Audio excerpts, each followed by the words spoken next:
말라기서 말씀입니다. 말라기서는 구약 성경의 마지막 장입니다.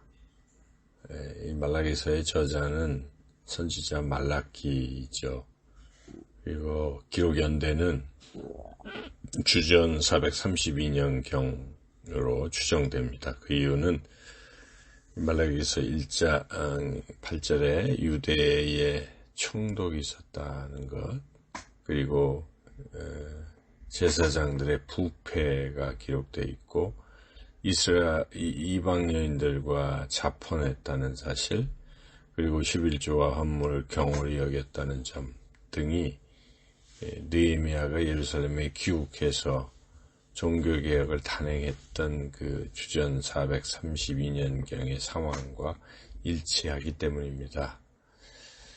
이 말라기서를 기록한 목적은 이스라엘 백성이 바벨론 포로 귀환 후 100년이 지났음에도 불구하고 기다리던 메시아가 오지 않자 그들은 실망하고 하나님을 섬기기보다는 하나님의 공의에 대해 회의하고, 그래서 당장의 안일과 만족을 위해서 온갖 불의를 일삼게 되었습니다. 신앙적 지도자라고 할 수 있는 제사장들도 그렇게 불의를 저질렀고, 또 백성들도 제사에 드릴 예물을 소홀히 여기는 또 죄를 범했습니다. 이러한 상황에 말라기 선지자는 약속된 메시아가 예언대로 반드시 오신다는 것, 그리고 그날에는 악인들은 멸망의 심판을 면치 못할 것이다, 오직 의인들만이 영광스러운 메시아 왕국의 복을 누릴 것이다 하는 것을 선포하기 위해서 말라기서를 기록했습니다. 말라기서의 구조는 전체가 4장인데 1장 1절이 머리말이고, 그리고 1장 2절로부터 5절까지는 하나님께서 선민 이스라엘을 무조건적으로 사랑하신다고 하는데도 이스라엘이 이에 대해 잘못된 반응을 보이는 내용이 기록되어 있습니다.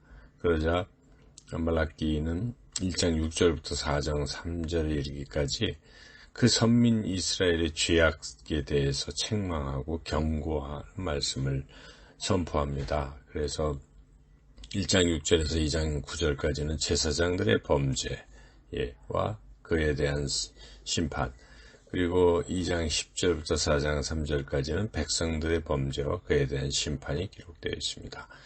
그리고 말라기의 이제 마지막 4장 4절로부터 6절까지는 메시아를 보내시겠다는 약속의 말씀이 기록되어 있습니다. 이렇게 해서 구약 성경이 끝나는 것이죠. 그래서 구약 성경의 맨 마지막 그 절의 말씀을 생각해 볼 때, 이제 신약은 구약에서 약속한 메시아가 오실 것이라는 그 약속이 성취되는 말씀이라고 볼 수가 있죠. 이렇게 연결이 되는 것이죠. 이제 각 장을 살펴보면 말라기서 1장은 이스라엘 백성이 하나님이 무조건적으로 사랑하셨음에도 불구하고 하나님께 자신을 언제 사랑하셨냐고 원망하는 내용이 나옵니다. 2절부터 1장 2절부터 5절에 그런 원망의 내용이 나오는데, 하나님은 정말 이스라엘 백성을 사랑하셨습니다. 이스라엘 백성이 범죄하고 또 범죄하고 또 범죄할 때도 여전히 용서해 주시고 사랑하셨습니다. 그런데 그럼에도 불구하고 이 말라기서에 나타난 이스라엘 백성은 하나님께서 자신들을 언제 사랑하셨느냐라는 이런 말도 안 되는 그러한 불만을 터뜨렸습니다. 이에 하나님께서 크게 진노하셨습니다. 그래서 말라기 선지사가 활동한 이후 400년이라는 침묵기가 흐른 것이죠. 그리고 그러나 하나님은 여전히 사랑하시기에 독생자 예수 그리스도를 보내주셨습니다. 그래서 우리가 하나님의 이러한 진노하심, 그것은 하나님의 사랑을 깨닫지 못하는 그런 것의 원인이 있습니다. 우리가 하나님께서 우리에게 베푸시는 은혜를 잊지 말고 그 하나님의 사랑, 은혜를 깊이 생각하고 그 사랑에 감격하며 감사하며 살아가는 것이 매우 중요하다 하겠습니다. 이어지는 6절 10절 말씀에서 하나님께서는 제사장들의 죄악상을 지적하십니다. 그들은 하나님을 소홀히 여기고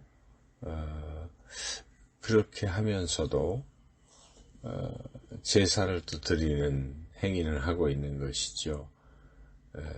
그래서 하나님께서는 그래서 그들은 하나님께 제물을 드릴 때도 더러운 것 못 쓰는 것을 드리고 그렇게 하나님을 경홀히 여겼던 것이죠. 하나님은 하나님을 경홀히 여기는 것에 매우 진노하십니다. 하나님을 소중히 여기는 자를 하나님은 소중히 여기시고 하나님을 경홀히 여기는 자를 하나님도 경홀히 여기신다고 말씀하셨습니다. 우리가 하나님을 정말 소중히 여겨야 됩니다. 그래서 하나님께 예배드릴 때는 최상의 것들로 예배를 드려야 합니다. 하나님께 헌물을 드릴 때도 우리가 최선의 헌물을 드려야 되는 것은 너무도 당연한 것이죠. 이제 말라기 2장 말씀입니다. 말라기서 2장 말씀은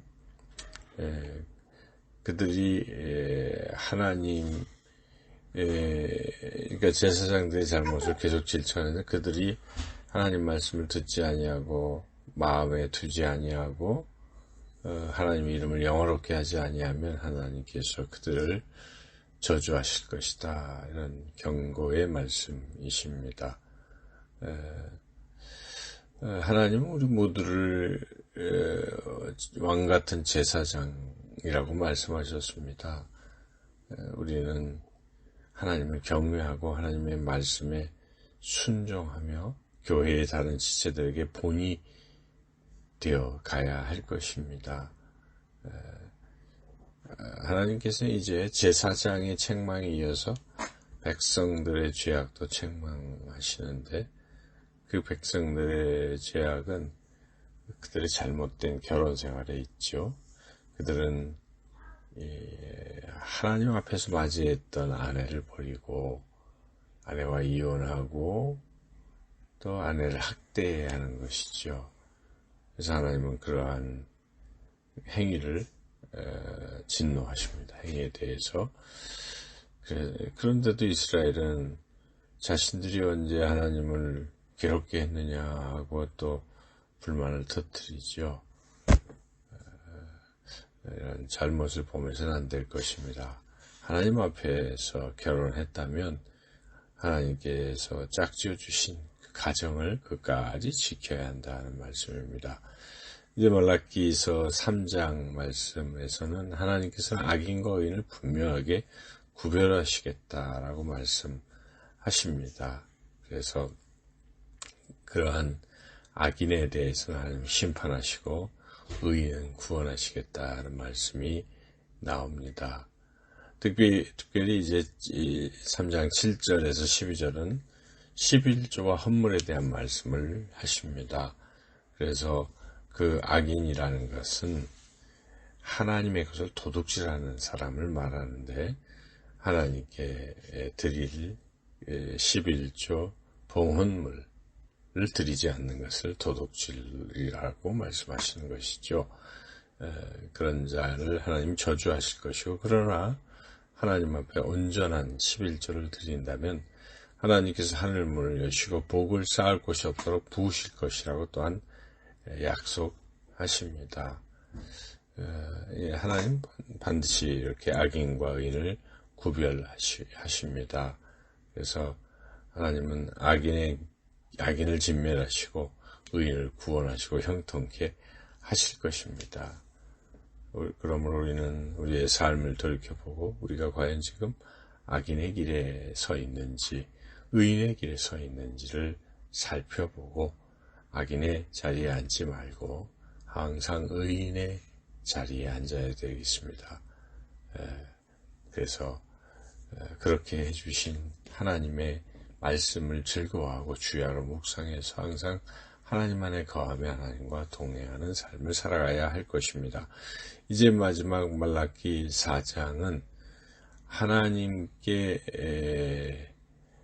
돌이키는 그러한 삶을 살아야 한다 하는 것이죠. 하나님께서는 최후 심판이 이르기 전에 선지자 엘리야를 보내실 것이라 약속하십니다. 그가 곧 이제 세례 요한을 가리키는 것이죠. 그 예언대로 세례 요한이 왔고, 세례 요한은 오실 메시아인 예수 그리스도를 오실 길을 예비했습니다.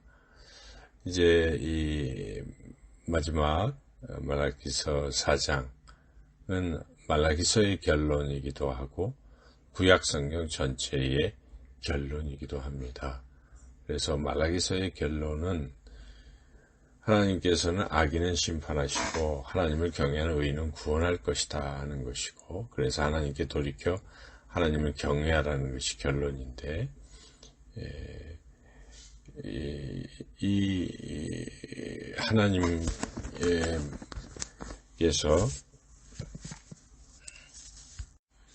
최후 심판 이르기 전 선지자 엘리야를 보내실 것이라고 약속하시는 그 말씀이 이제 말라기서의 맨 마지막 부분인데, 그 약속대로 이제 신약이 시작할 때는 세례 요한이 왔습니다. 그리고 예수 그리스도께서 이 땅에 오셨습니다. 주님을 이제 맞이해야 하는 이런 시기에 아직도 예수 그리스도를 영접하지 않고 믿지 않는 사람이 이 세상에 여전히 존재합니다. 우리의 사명은 세례 요한처럼 그들에게 복음을 전파해서 그들로 하여금 하나님께로 돌이키게 하는 것입니다.